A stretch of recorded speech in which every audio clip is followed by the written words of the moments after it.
If you're dealing with chronic headaches or migraines, odds are pretty great that the people around you don't really understand what you're dealing with. It almost seems like when you tell somebody that you have a headache, that you're viewing it like you're saying, oh, I'm not in a very good mood right now. I'm just choosing to be grumpy. And they don't understand the debilitating and horrible pain that can go along with these headaches. I've had clients before that have told me that when they have a migraine come on, the only thing they can do is lie balled up in the fetal position in their bed with all the lights off. That's the only thing they can do as a human.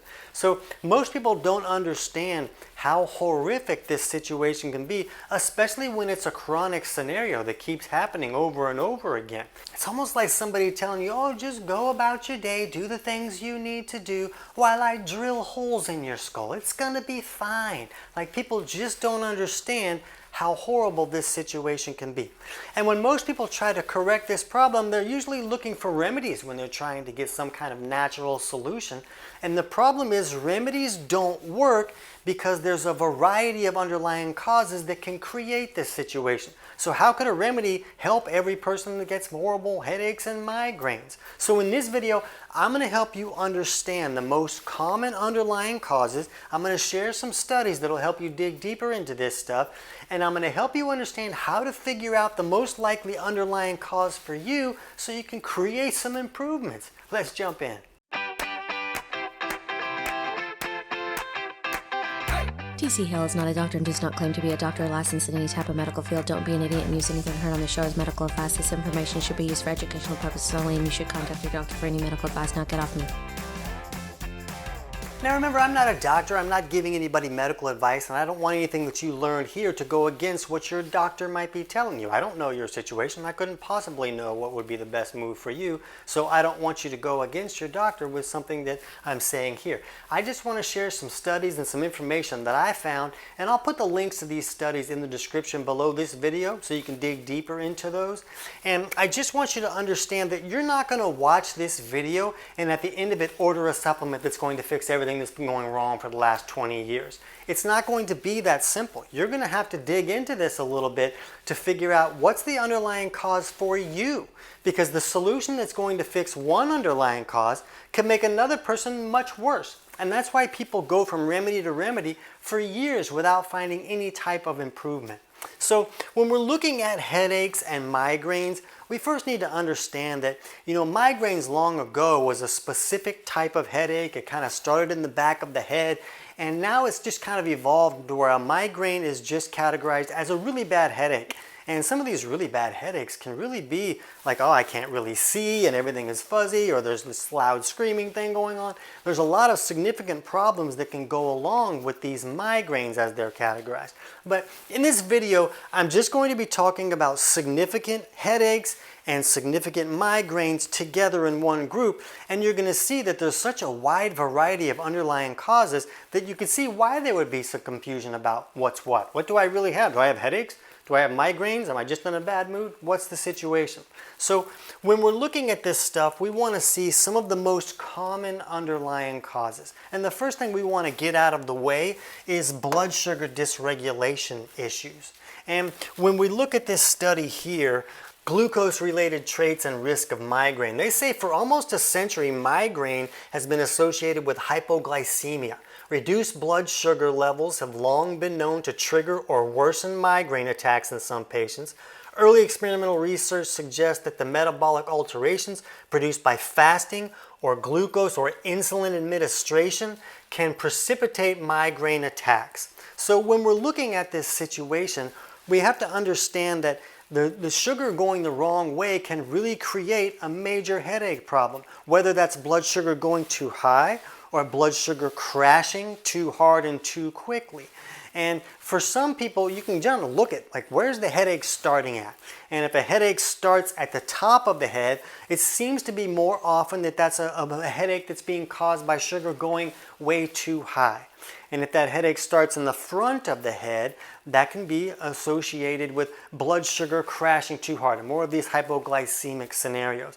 But when you dig into some of these studies, you see that it's really not a confirmation of anything, because they go through and they say, well, some people really had trouble in this scenario where blood sugar was too high, and other people that would have a similar situation. They're also type 2 diabetic or something like that where blood sugar would be high, and it's not creating any type of headache for them. And we have to understand that over time, the body learns to adapt to a scenario that isn't really going optimal for itself. Like in a type 2 diabetic situation, when blood sugar is really high most of the time because the body's not processing that glucose correctly, the body starts to change that situation. It's like, oh, I'm going to turn some of this glucose into fats that can be stored, and then I'll store those, and then it's not going to create such a problem. So depending on what type of mechanisms the body is using to correct a problem can dictate what type of symptom might show up. But when we're looking at hypoglycemia, I see a lot of clients with migraines that are dealing with a hypoglycemic situation where they're creating these sugar crashes because not only are they eating in a way that creates a sugar spike, but also their insulin seems to be operating in a manner almost like it's a bully. So when they eat these carbohydrates and sugars, it's like the body processes that too aggressively. So it's sort of the opposite of someone who has become insulin resistant, where the body is not really listening to that insulin. It's almost like the insulin's a bully, and you're going to do exactly what I tell you right now, and that sugar gets processed way too quickly and creates that sugar crash that can create a crazy headache for a lot of people. So what I'm going to do here is, as I go through these things and we're looking at blood sugar, I'm not going to fully explain every single thing about hypoglycemia and how to fix that, because that would make this video really long and I have to take the trash out. But I'll tell you in the links in the description below, I'll put all these topics in there so you can dig deeper into these, and when one really resonates with you and sounds like, oh, that could be a problem for me, I better investigate that a little bit. And then you can just weed these out and figure out which ones may be causing the trouble for you, with the understanding that I see a lot of clients that are dealing with more than one of these underlying causes at once, which can help us understand why this topic is so complicated and so hard to solve, is because they're looking for an answer. What's an answer for migraines? Well, there's never going to be an answer for migraines because of the varied underlying causes. The next thing we want to figure out is stress. And we even hear this, oh, I have a stress headache. So we know that stress has the ability to create headaches and migraines. And in this study here, is there a causal relationship between stress and migraines? They felt that the odds really went up when somebody was dealing with stress. And as I read through this study, I kind of got the idea, wow, they're talking a lot about like vascular issues and things that could be going wrong in that situation. And it got me to thinking, I wonder if we're looking at stress, if this is a problem with that sympathetic nervous system. And that's one side of our autonomic nervous system, or ANS, that kind of controls a lot of our body functions behind the curtain. So there's two sides. There's a parasympathetic side, which is our rest and digest side, and the sympathetic fight or flight side. And when I looked at this study about migraine, a chronic sympathetic nervous system disorder, it talked a lot about how they saw a lot of migraines where people seem to be stuck in that sympathetic mode. And an interesting thing that we look at with our clients when we're trying to figure out, are they leaning too far on one side? Because basically the body should use both the parasympathetic side for specific purposes and the sympathetic side for specific purposes. But when somebody's really stuck in that sympathetic side most of the time, it seems to constrict the vascular system, which can raise the pressure needed to push the blood through the system, and that can raise our blood pressure. But the reason that this could be really problematic when it comes to headaches is because the body is meant to move into that sympathetic fight or flight state for short periods of time when we're presented with an emergency, when we're being chased by a lion. Our body changes how it's functioning to prioritize for survival, to get away from that lion or to fight it off. But that's meant to be done for about 4 minutes at a time. Most emergencies in life would present for about 4 minutes and then they're over. You're either lunch and that lion is having a great snack, or you got away and the lion got tired. But it's over in 4 minutes. But the way we live now, we get stuck and we're stressed for months at a time, and our boss is a jerk, and I only have $8 and my rent is $1,200. What am I going to do? So our stress goes for much longer than 4 minutes. And when the system is trying to run that way indefinitely, it can create a lot of trouble. So it makes sense that this stress situation would have the ability to create these chronic headache situations for a lot of people. Another interesting thing that we always have to consider are potassium problems.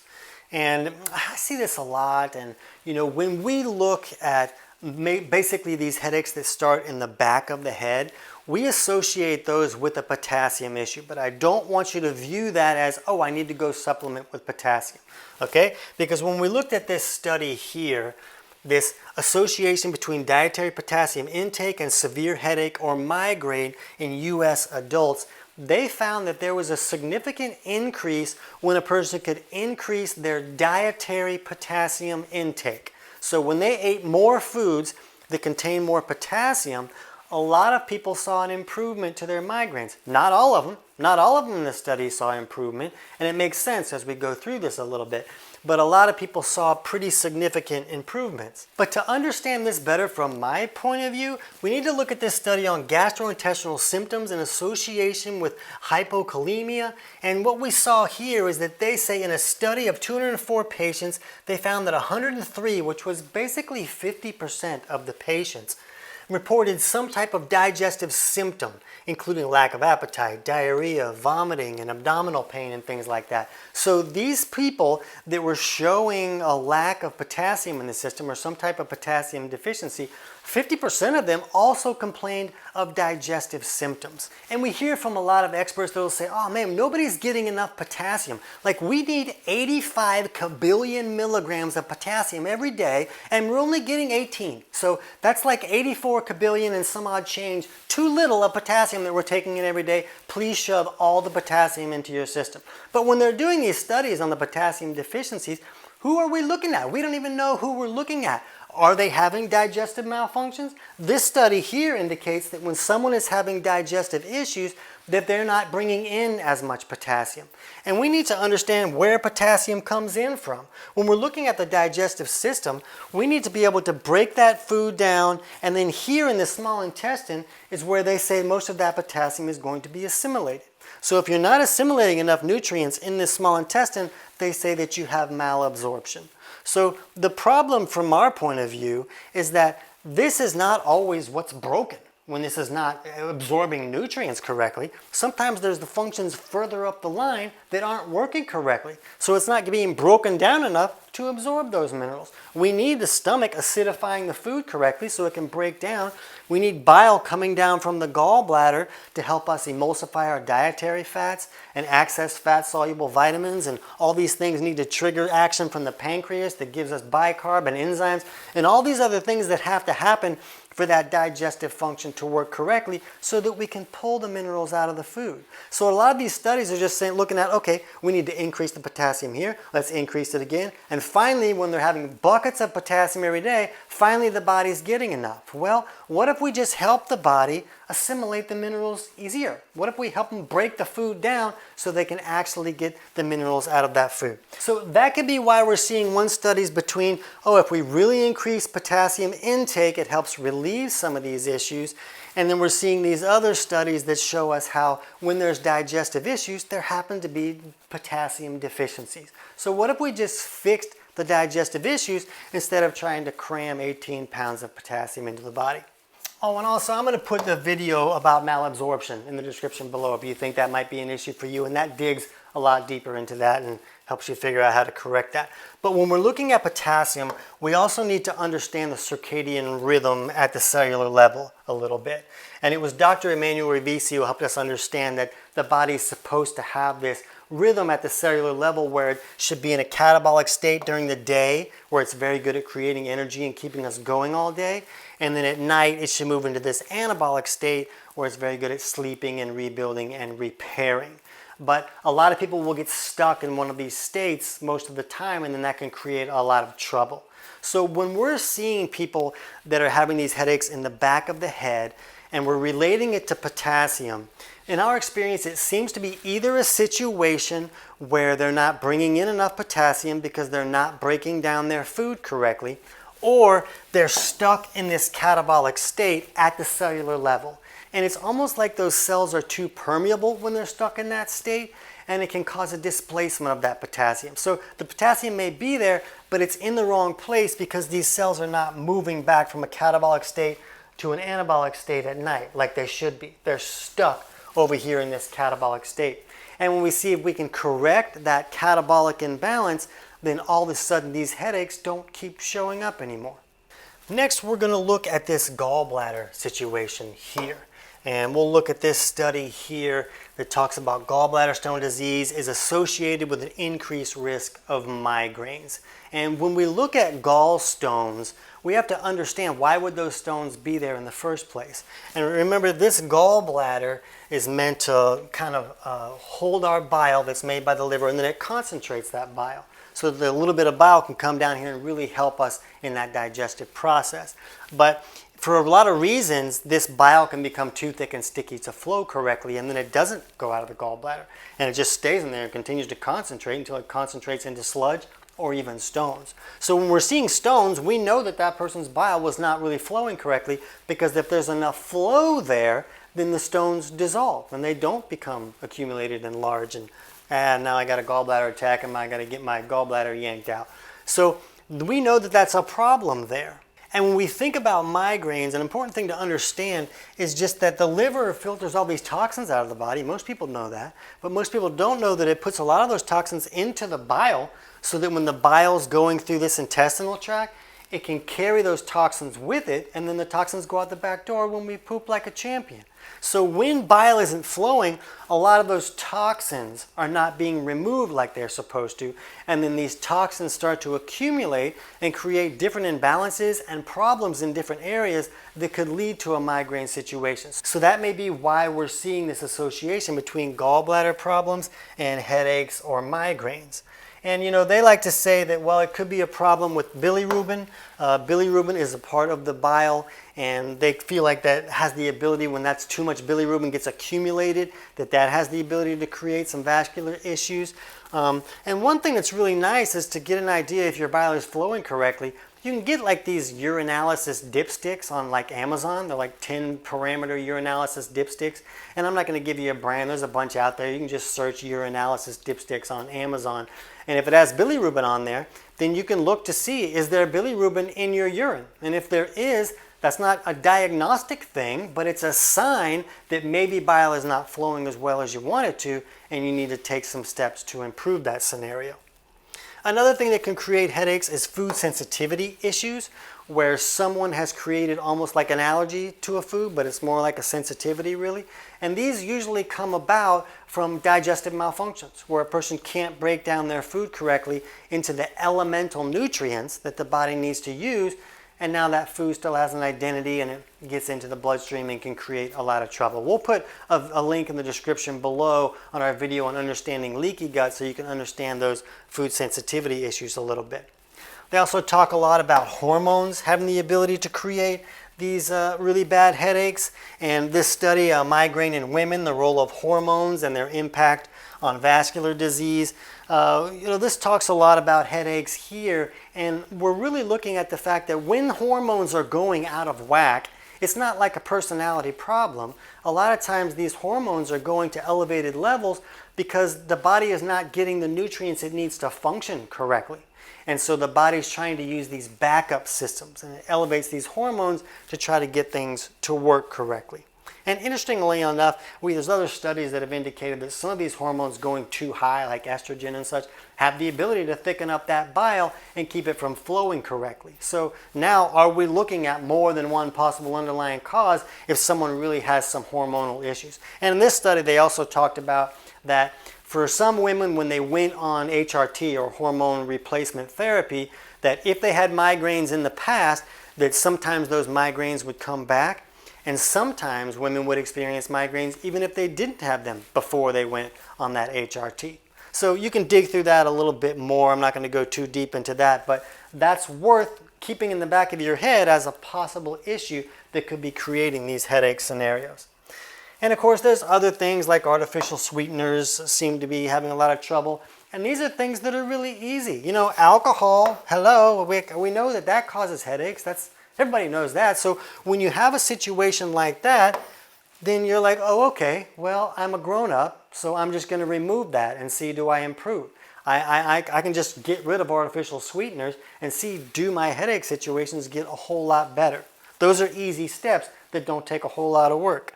If there's a lack of sleep, that seems to also have the ability to create a lot of headaches. And if that's a problem for you, we'll put a link in the description below for our video on fixing insomnia. So when we're looking at all these issues, that's a lot. That's a lot of things that could be creating your headache. And then to make it even more puzzling, what if it's this and a little piece of this? You know what I'm saying? Like, it's not going to be one thing. Like, oh, I fixed the gallbladder, but I'm still getting some headaches, because there could be some other factors that are contributing to the problem on some days. Sometimes people get a headache in different parts of the head, and it's actually being created by different problems that they're experiencing. And yes, some of them could be connected, but sometimes it's hard to figure it out if you're just looking for one solution. So when we're looking at the steps, it should be obvious to you. I shouldn't get somebody in the comments saying, oh, well, how do I fix it? I don't know how you fix it. What you got to do is you have to do the work to look at your bio-individuality and know how your body is operating. And we teach how to do this in our totally free digestion course. You can just run simple self-tests at home using tools you can pick up like at a pharmacy or a health food store. And you can get an idea, okay, what's my blood pressure looking like? And what can that tell me about how my body is operating? What is my breath rate? What can that tell me about how my body is operating? And if you can get some ideas of what may be going wrong, now you have a starting place. So when we're looking at imbalances in this free digestion course, some things might look, oh, that seems okay, but man, that's really whacked. And if one of those things that's really whacked lines up with these common underlying causes, well, now you really got something. Now it makes sense why you're getting these headaches, and you can put your effort towards that specific issue, and if you improve it, do your headaches improve? That's the game you want to play, so that you're not just throwing darts at the remedy dartboard. It just never works out. It's like trying to win the lottery. So we want to look at where a person is. Don't just look at their symptom. We want to look at the person so that we can make that effort really count. So I'm going to put the link to that totally free digestion course in the description below. You can go through, learn how to run those simple tests and understand what they're trying to tell you. But right now, since this gallbladder issue has the ability to affect multiple things when bile is not flowing correctly, you can jump over right now and check out our video on 10 signs of poor bile flow to get insights if that may be part of what's contributing to this problem for you. I can't wait to hear about your results.